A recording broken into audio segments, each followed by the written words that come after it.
How's my hair? Too good for a dead man, I'll tell you that. What's that for? For taking the day off to hang out with me, for getting my daughter to school on time, and for not kicking me out of bed. You're a nuisance for hours. I'm going to be better tonight, I promise. Once I see for myself that man is really dead. Look, why don't you let me go with you? Oh, I wish you could. Invite only. Oh, okay. Never let it be said that Jake McKinnon was so desperate he crashed a funeral. Here. I could take my cell phone, or I could call you if things get really interesting. Hey, I thought you said you were done with phones.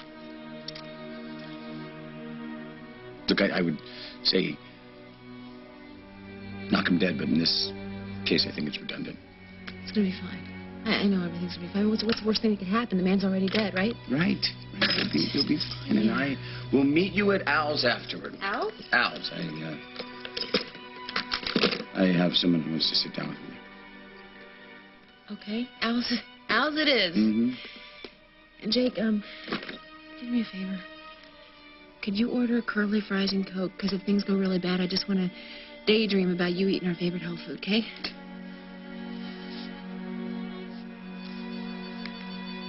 Look, I'm going to pretend like I can't feel you shaking. Everything's going to be fine. This is going to be over before you know it.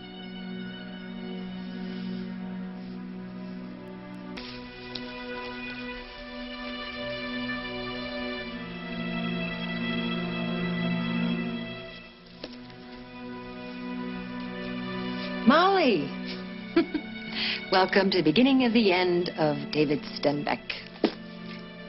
You decided to dress down, I see. Oh, thanks. You like it? So where's Jake? Didn't bring him along to hold your hand. David was my problem, so I will be facing him alone. How noble.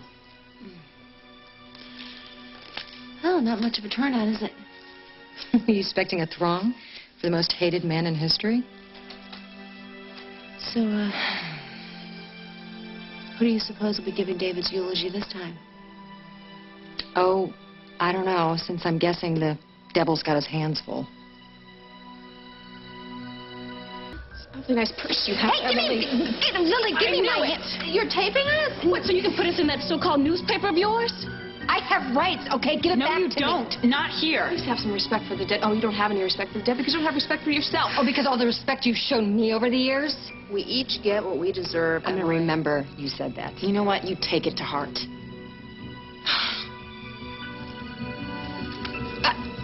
What are you doing?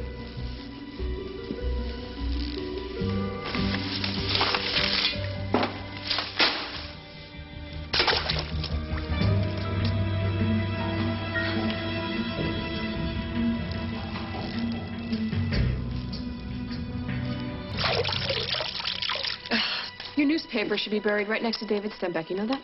I second that motion. You are not doing this story, Emily. Oh, yeah? Watch me. Are you looking for a lawsuit? Because I know Tom would love to go to bat for us against you. Ooh, Tom, I'm scared. Bring him on. People can't do anything to me that better people haven't already tried. I'd be a bit more careful if I were you, sweetheart. Stuck in a room with 4 women who aren't too fond of you, anything could happen. And the best part is, there'd be no witnesses. So why don't you sit down and keep your mouth closed and do as they say in the friendly skies. Make sure all electronic devices are turned off. Or we'll do what someone else should have done a long time ago. Ladies, beg pardon. If you would kindly take your seats, the eulogy is about to begin. Who in the right mind would eulogize David Stenbeck? By Mr. Stenbeck himself.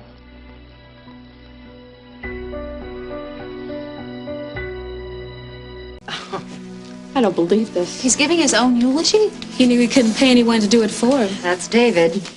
Controlling to the very end. Good afternoon, ladies. If you're watching this tape, it can mean only one thing. I'm finally in a room with all my favorite women, the loveliest ladies of Oakdale. I'm not fooling myself. I know you came here to bury me, not to praise me. And I didn't invite you because I expect any pretense of grief or mourning. I invited you because I'd like to leave you each with a little something by which you can remember me. As if you could ever forget, right? Lily Snyder. We could have been siblings, but we ended up being so much more, didn't we? It's true what they say. The important things in life are love and family. The year that I raised the child you call Faith, I loved her as though she were my own. I whispered stories to her at night. I told her of my hopes and dreams for her. She'll never forget me, her first real daddy. And she'll never let you forget, Lily, because as the years pass, you'll see flashes of me and our little girl. You'll try to pass it off as a phase or a rough patch, but the tantrums will come, the willfulness, and you'll remember. You'll always remember. And you'll wonder, was it that time she spent with me?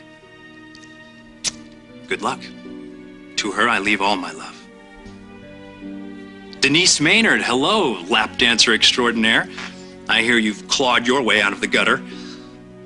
I'll bet you're wearing something very respectable, proper, so no one will remember how you used to make a buck. Well, let me clue you in on something, Denise. These people don't forget, unless it suits them. So you will always be the stripping whore who took money in exchange for a child.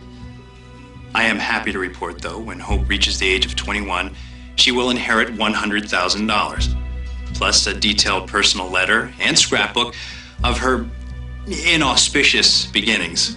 It'll hit all the highlights, how she was born in a back room like a stray, the fetal alcohol syndrome, how you sold her to me and denied her for months.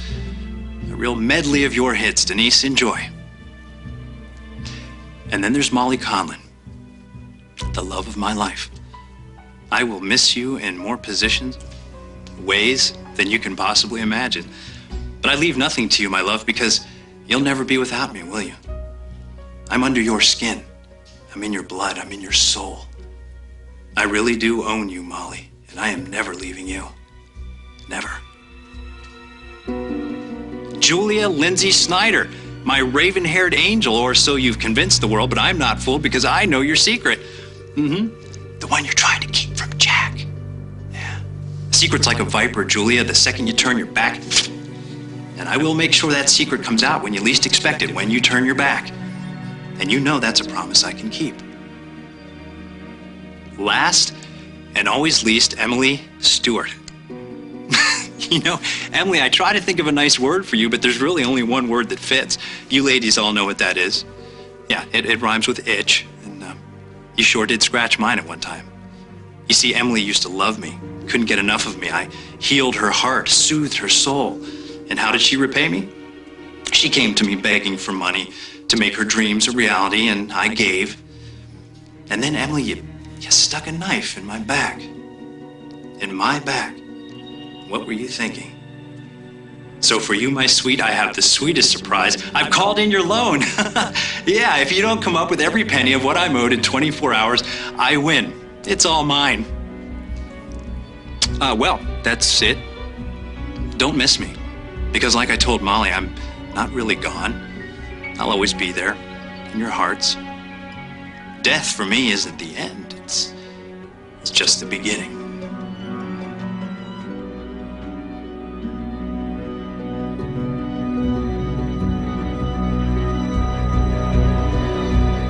I think you're going to have to ask Molly about David Stenbeck because things went on between the two of them that no one else could understand. But she's going to be fine after today. What's the big deal about today? Stenbeck's funeral. Oh, honey, it's fine. I'm here now. All I wanted was to be here with you. Hi, Molly. Oh, honey. Oh. You have no idea how good you feel. Are you okay? Yeah, I am. I'm fine. I'm okay. I'm just decompressing from one of the most bizarre experiences in my life. What happened? Julia Snyder pulled out a gun and shot the corpse. What? Are you serious? Julia was packing a pistol to a funeral. Yeah, but after that eulogy, who'd blame her? Who could blame any of us, Did you say eulogy? That's when people say nice things about the deceased. Right. Oh, honey. I'll explain it all later. Everything? Yeah, everything. I promise. You know what? The last thing I'm going to do tonight is slave over a hot stove, so I was wondering if I could take the two most beautiful women that I know to an exquisite, expensive dinner. I'd say you're on. Good. And I'd say it sounds perfect. Just let me go to the powder room and fix my face. Don't you keep me waiting. Okay.